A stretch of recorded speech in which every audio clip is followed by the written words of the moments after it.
Assalamualaikum warahmatullahi wabarakatuh.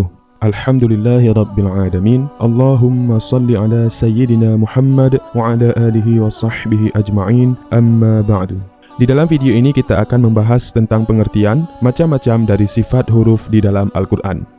Apa itu sifat-sifat huruf? Sifat menurut bahasa adalah sesuatu hal yang melekat atau menetap pada sesuatu yang lain. Nah, kebetulan yang sedang kita bahas di sini adalah tentang sifat dari huruf hijaiyah yang ada di dalam Al-Quran.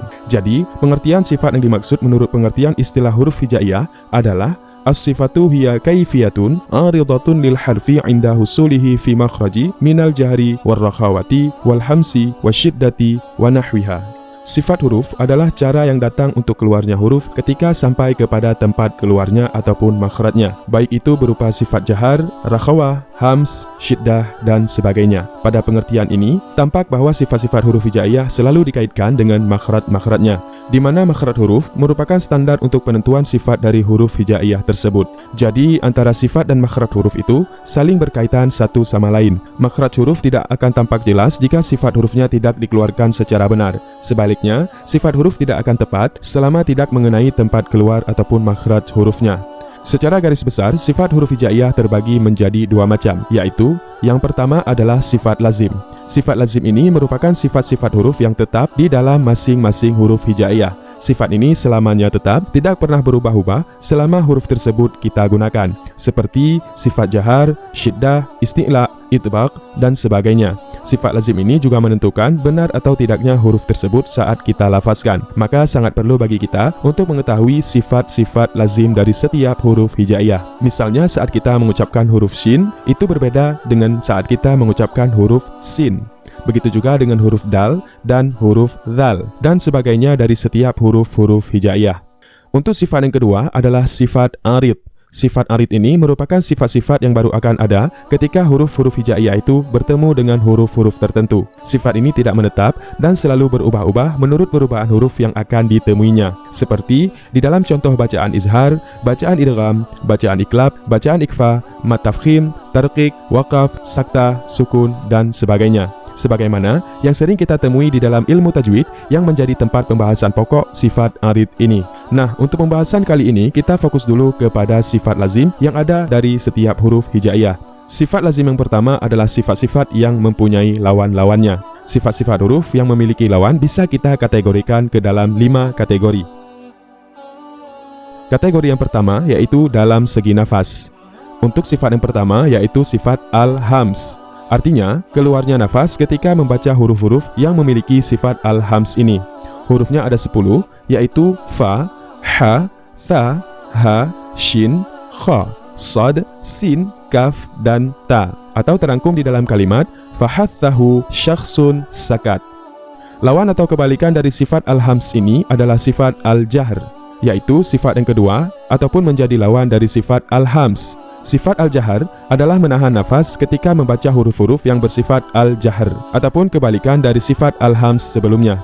Huruf-hurufnya ada 18 ataupun huruf hijaiyah lain selain huruf dari sifat al-hams, yaitu ain, la, mim, waw, zal, nun, qaf, alif, ra, hamzah, dhal, ya, ghain, dad, jim, dal, ta, lam, dan ba.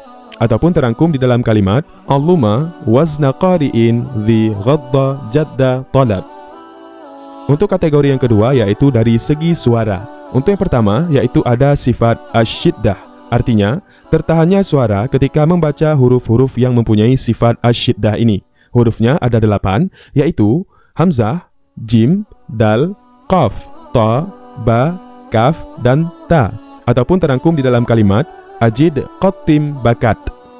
Lawan dari sifat asyiddah ini adalah sifat ar-rakhawah, yaitu terlepas atau keluarnya suara ketika membaca huruf-huruf dari sifat ar-rakhawah ini alias tidak tertahan, kebalikan dari sifat asyiddah. Huruf dari ar-rakhawah ini ada 15 atau selain hurufnya asyiddah, yaitu kha, dhal, ghain, tha, ha, la, fa, dad, shin, waw, sad, zal, ya, sin, dan ha. Ataupun bisa kita rangkum di dalam kalimat khudh ghutha halli faddin syausin zayyin sahin.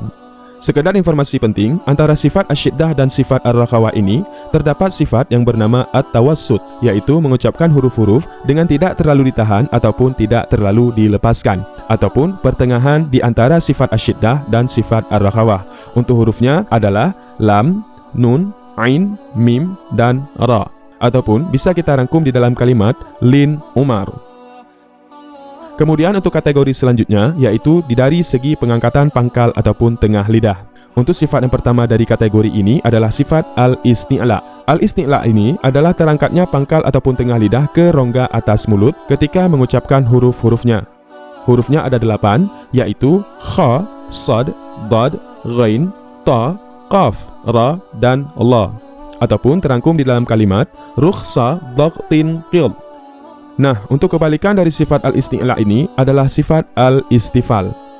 Sifat al-istifal yaitu posisi lidah kita menurun ataupun tidak terangkat pangkal ataupun tengah lidahnya ke rongga mulut bagian atas. Huruf-hurufnya ada 20, yaitu selain dari huruf al-isti'la, yaitu tha, ba, ta, ain, zal, mim, nun, ya, jim, waw, dal, ha, ra, fa, ha, hamzah, dal, sin, lam, shin, kaf, dan alif, yang terangkum di dalam kalimat thabata azza man yujawwidu harfahu idh salla syakka. Untuk kategori yang keempat, yaitu dari segi lidah dengan langit-langit mulut. Untuk sifat yang pertama dari kategori ini, yaitu sifat al-itbaq. Sifat al-itbaq ini adalah menempelnya lidah dengan rongga atas dari bagian mulut ketika mengucapkan huruf-hurufnya, ataupun melengkungkan keliling lidah ke langit-langit mulut yang menjadikan suara huruf menjadi lebih tebal. Huruf yang mempunyai sifat al-itbaq ini ada 4, yaitu sad, dad, ta, dan la. Kebalikan dari sifat al-itbaq adalah sifat al-infitah. Al-infitah adalah terlepasnya lidah dari rongga atas atau langit-langit mulut atau tidak melengkungkan keliling lidah ke langit-langit mulut sehingga suara menjadi lebih kecil saat kita mengucapkan huruf-huruf ini, serta terbukanya kedua bibir saat kita mengucapkan hurufnya. Untuk huruf dari sifat al-infitah ini adalah huruf selain dari huruf al-itbaq. Untuk jumlahnya ada 25, yaitu mim, nun, hamzah, kha, dhal, waw, jim, dal, sin, ain, ta, fa, zal, kaf, ha, qa, lam, ha, shin, ra, ba, ghain, ya, dan tha, yang terangkum di dalam kalimat man akhadha wajada sa'atan fazakka haqqun lahu syaraba ghaith. Untuk kategori yang kelima, yaitu dari segi mudah atau tidaknya mengeluarkan huruf. Untuk sifat yang pertama dari kategori ini adalah al-idlaq. Sifat al-idlaq ini adalah mengucapkan huruf dengan mudah karena posisi makhraj dari huruf ini berada di ujung lidah atau bibir dengan mengeluarkan hurufnya dari ujung lidah atau bibir supaya cepat dan lancar terucapkan. Untuk jumlah dari huruf al-idlaq ini ada 6, yaitu fa, ra, mim, nun, lam, dan ba, ataupun terangkum di dalam kalimat firra min lubbin. Lawan dari sifat al-idlaq adalah sifat al-ismat. Al-ismat yaitu mengeluarkan huruf hijaiyah dengan agak susah atau tertahan karena huruf tersebut tidak bertempat di ujung lidah atau ujung bibir. Huruf-hurufnya ada 22, yaitu jim, zal, ghain, shin, sin, kha, ta, sad, dal, tha, qaf, ta, hamzah, dhal, waw, ain, la, ha, ya, ha, dhad, dan kaf, ataupun terangkum di dalam kalimat juzza ghasya sakhitin sadathaqatan idh wa'allahu yahudduka. Nah, di dalam video berikutnya kita akan membahas tentang sifat lazim yang tidak memiliki lawan. Jadi jangan lupa subscribe channel ini agar tidak ketinggalan untuk pembahasan-pembahasan tentang Al-Quran selanjutnya. Semoga video ini bermanfaat. Assalamualaikum warahmatullahi wabarakatuh.